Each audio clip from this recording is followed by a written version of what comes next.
Audiolivro Embaixadores do Reino: Como glorificar a Deus através das finanças, de Camila Moraes Russo. Capítulo 14: Independência, Liberdade e Tranquilidade. No capítulo 3, vimos sobre a diferença entre os cereais dos campos e os frutos das árvores. Levítico 27, versículo 30, Nova Versão Transformadora. Relembrando, os cereais representam a renda que está diretamente ligada ao nosso trabalho, ao passo que os frutos representam o lucro gerado pelos nossos investimentos. Renda ativa e renda passiva. Um campo, ainda que seja fértil e bem irrigado, não produzirá cereais de forma ordenada, previsível e abundante, a menos que antes seja arado, preparado e cultivado, depois cuidado e protegido contra pragas e ervas daninhas. Esse cuidado deve ocorrer desde o plantio até a colheita. Há grande esforço envolvido na produção dos cereais dos campos. Por isso, não seria exagero compará-los ao que em finanças chamamos de renda ativa, aquela que depende diretamente do nosso trabalho. Já os frutos das árvores são a contrapartida de quem investe no plantio de árvores frutíferas e aguarda com paciência até que elas cresçam, se desenvolvam e passem a produzir, jamais cedendo à tentação de cortá-las logo após as primeiras colheitas. Afinal, se bem cuidadas e dentro de condições climáticas apropriadas, seguirão produzindo por muitos e muitos anos. Podemos assim dizer que os frutos das árvores se comparam ao que em finanças chamamos de renda passiva, aquela que não depende diretamente do nosso trabalho, a não ser, no início, na fase de investimento. Sim, para chegar ao ponto de usufruir de uma renda passiva, é preciso primeiro dispor de meios para investir e, a não ser que você receba uma herança ou alguém resolva presenteá-lo com uma pequena fortuna para começar sua vida de investimento, o caminho honesto e digno que se apresenta diante de todos nós é o mesmo: trabalhar e economizar. Vemos isso claramente no exemplo da mulher virtuosa, que examina uma propriedade e adquire-a, planta uma vinha com as rendas do seu trabalho. Provérbios 31, versículo 16. Espero com isso desfazer uma ilusão que cerceia muitas pessoas hoje em dia, especialmente entre os jovens: achar que é possível viver de renda sem antes viver trabalhando e economizando. Aliás, outra ilusão muito presente tem que ver com o próprio conceito de viver de renda. Para classificar esse ponto, troquemos árvores frutíferas por ações, cotas de fundos de investimento, títulos de crédito privado e títulos do Tesouro Nacional, por exemplo. Você poderá conhecer mais sobre esses termos ao acessar o QR Code ao final do capítulo, ou por meio do link na descrição deste áudio. Suponha que você seja completamente inexperiente em saborear os frutos de quaisquer dessas árvores, ou nem saiba qual é o aspecto delas, mas, mesmo assim, queira formar seu próprio pomar. Ao estudar a respeito do assunto, você acaba se deparando com uma variedade enorme de espécies, ficando então em dúvida sobre quais exatamente deve escolher.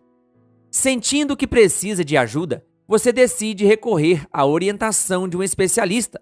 Esse profissional, que pode ser um assessor de investimentos ou um consultor de valores mobiliários, por exemplo, dentre outras coisas, irá avaliar seu perfil de investimento, sua capacidade financeira e seus objetivos de curto, médio e longo prazos. Feito isso, então irá propor as espécies de árvores frutíferas que devem compor seu pomar. Traduzindo para a linguagem financeira, essas árvores são os ativos e o pomar a carteira de investimentos que você pretende montar. Lembrando que, quanto mais ativos você juntar em seu patrimônio, maior será a fatia de renda passiva na composição das suas receitas. Observe o gráfico a seguir. Perceba que ele não tem a ver com linha de tempo, mas com situação. Na coluna A, 100% da renda do indivíduo tem origem no seu trabalho. ao passo que na coluna K, toda a receita é obtida de forma passiva, ou seja, por meio dos seus investimentos. O grande alvo de muitos investidores é justamente sair da situação A para a situação K, conquistando assim a sonhada independência financeira, ou seja, a capacidade de viver de renda depois de haver formado uma carteira de investimentos robusta, capaz de produzir rendimentos suficientes para bancar suas contas. A partir daí, a renda ativa, aquela resultante do trabalho, se torna dispensável. Os desafios da independência financeira. Haveria algum problema em querer viver de renda? Nenhum, a princípio. Afinal, trata-se de um meio honesto, colhido depois de muitos anos de trabalho, economias e bons investimentos. Mas preciso alertá-lo para um fundamento importante desse modelo: a estabilidade. Suponha que você tenha um pomar, ou seja, uma carteira de investimentos no valor de R$300 mil, totalmente aplicada em árvores frutíferas, ou seja, em ativos que lhe pagam, em média, 10% ao ano em rendimentos, já líquidos de impostos e taxas. Logo, conquanto sua despesa não passe de R$30 mil por ano, em média R$ 2.500 por mês, todas as suas contas serão plenamente supridas pelos frutos, digo, os rendimentos produzidos pela sua carteira. Como você não reinveste esses rendimentos, mas os consome totalmente a fim de custear as próprias despesas, seu capital investido fica fixo em R$300 mil. Até aí, tudo bem, desde que sua carteira continue a remunerá-lo em 10% e as suas despesas nunca ultrapassem R$30 mil por ano. Perceba aqui a necessidade de que esses 3 parâmetros permaneçam estáveis, quais sejam o valor do capital, a rentabilidade líquida e a despesa. Agora imagine o que aconteceria se algum evento inesperado causasse a desvalorização dos ativos que compõem sua carteira. Suponha, por exemplo, que sua carteira diminua 10% em valor de mercado, passando de R$300 mil para R$270 mil. Diante dessa nova realidade, você se verá forçado a escolher entre 2 alternativas. A. Buscar uma rentabilidade superior, no caso, próxima de 11,11%, a fim de produzir os mesmos R$30 mil de rendimento anual. Ou B. Reduzir sua despesa para R$27 mil por ano, R$2.250 por mês, confiando que sua rentabilidade líquida seguirá inalterada em 10% ao ano. Cenário 1. Capital, R$270 mil. Rentabilidade, 11,11%. Rendimento, R$30 mil. Cenário 2. Capital, R$270 mil. Rentabilidade, 10%. Rendimento, R$27 mil. Vamos acrescentar mais um desafio ao problema: a inflação. Com certeza você já escutou falar de inflação e sabe que, na prática, ela faz tudo ficar mais caro, reduzindo assim nosso poder de compra. No exemplo trazido aqui, uma inflação de 5% ao ano redundará num aumento de R$1,5 mil nas despesas anuais dentro do cenário 1 e R$1,35 mil dentro do cenário 2, ou seja, R$125 a R$112,5 de gasto adicional por mês, respectivamente. Suponha ainda que o governo decida aumentar os impostos sobre os rendimentos de aplicações financeiras. Em função disso, a rentabilidade líquida da sua carteira, que antes girava em torno de 10% ao ano, cai para um patamar abaixo do seu ponto de equilíbrio. O ponto de equilíbrio é aquele que receitas e despesas se igualam. Desse ponto para cima, o saldo fica positivo, pois as receitas são maiores que as despesas. Na via inversa, desse ponto para baixo, o saldo fica negativo, pois as receitas são menores que as despesas. Em se tratando de viver de renda, estar abaixo do ponto de equilíbrio provoca a necessidade de sacar recursos a fim de suprir o que falta. Em outras palavras, caso você não consiga reduzir a despesa nem aumentar a receita, será então forçado a resgatar uma parte do seu capital a fim de pagar suas contas, dificultando ainda mais o desafio de reequilibrar as finanças. Voltemos à ilustração das árvores. Suponha que você e mais 3 pessoas são sustentadas com os frutos produzidos pelo seu pomar, mas neste ano a produção ficou abaixo do esperado, sendo suficiente para alimentar apenas 2 pessoas. O que fazer? Bem, é possível racionar as despesas até certo ponto, mas não dá para diminuir o tamanho da família. Você tem a alternativa de voltar ao trabalho. Lembre-se de que até aqui estava vivendo de renda, mas pode ser que não consiga emprego tão depressa. Então, como as contas não esperam, você decide vender para um vizinho algumas árvores, fazendo dinheiro à custa de diminuir o tamanho do seu pomar. Se esse ciclo não for interrompido, seu pomar, ou seja, sua carteira de investimentos, irá diminuindo e diminuindo, até enfim não sobrar nada. Concluímos que a independência financeira é uma conquista que depende de muitos fatores para se sustentar: mercados, governo, inflação. Citamos aqui apenas 3 de tantas outras variáveis que podem afetar o ponto de equilíbrio no orçamento de quem se propõe a viver de renda. E por mais que um investidor busque cercar de proteções a sua carteira, prevalece a máxima bíblica de que tanto as riquezas como os governos não duram para sempre. Provérbios 27, versículo 24, nova tradução na linguagem de hoje. E não sabemos que crise poderá acontecer no mundo. Eclesiastes 11, versículo 2, nova tradução na linguagem de hoje. Em outras palavras, não existe estabilidade perene.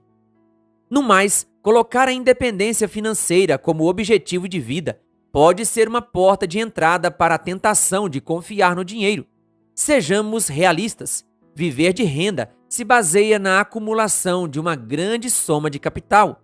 Diante da hipótese de haver uma diminuição substancial nesse capital, como garantir que nossa estrutura não fique abalada?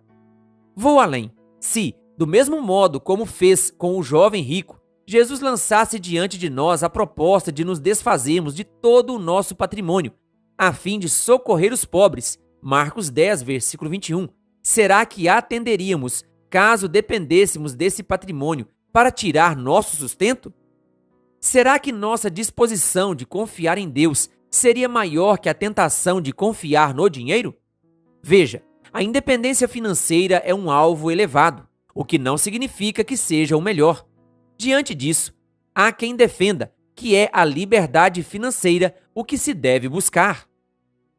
A liberdade e a tranquilidade financeira. Um pouco diferente do conceito de independência, a liberdade financeira tem mais que ver com o equilíbrio nas finanças, contas pagas, renda suficiente para viver com conforto e zero privações. Quem já alcançou a liberdade financeira possui investimentos no montante satisfatório, não o suficiente para parar de trabalhar em definitivo, mas o bastante para, por exemplo, dar uma pausa na carreira, reduzir o ritmo de trabalho a fim de passar mais tempo com os filhos, realizar um curso no exterior, fazer uma viagem mais demorada, voluntariar-se numa fronteira missionária, recomeçar a vida numa nova cidade ou empreender num novo negócio. Liberdade financeira, portanto, tem a ver com liberdade de escolha. Isso é muito bom, desde que não se perca de vista a advertência que está escrita na carta de Tiago. Vocês não sabem o que acontecerá amanhã. O que é a vida de vocês? Vocês não passam de neblina, que aparece por um instante e logo se dissipa. Tiago 4, versículo 14. Mais que independência ou liberdade, a palavra de Deus nos recomenda buscar a tranquilidade. Esforcem-se para ter uma vida tranquila, cuidar dos seus próprios negócios e trabalhar com as próprias mãos, como nós os instruímos, a fim de que andem decentemente aos olhos dos que são de fora e não dependam de ninguém. 1 Tessalonicenses 4, versículos 11 e 12, nova versão internacional. A tranquilidade financeira vai muito além do plano material e tem que ver com a abundância no sentido pleno da palavra. De uma vida regida pela devoção acompanhada de contentamento. 1 Timóteo 6, versículo 6, Nova Versão Transformadora. Não está fundamentada no dinheiro. Seu parâmetro é o temor do Senhor, o princípio da sabedoria. Provérbios 9, versículo 10.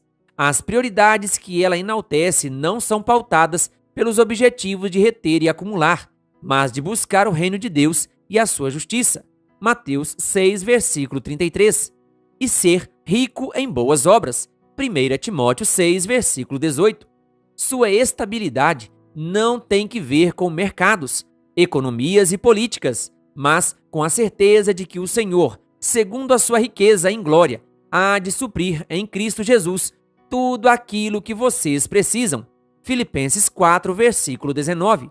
Lembre-se, como embaixadores do reino, somos aconselhados: não vivam conforme os padrões deste mundo, mas deixem que Deus os transforme pela renovação da mente, para que possam experimentar qual é a boa, agradável e perfeita vontade de Deus. Romanos 12, versículo 2. Saiba mais. Acesse o link na descrição deste áudio para mais conteúdo sobre o assunto deste capítulo. Querido ouvinte, que Deus lhe abençoe. Se você ainda não é inscrito em nosso canal, se inscreva e ative o sininho das notificações. Canal O Bom da Bíblia, compartilhando a Palavra de Deus.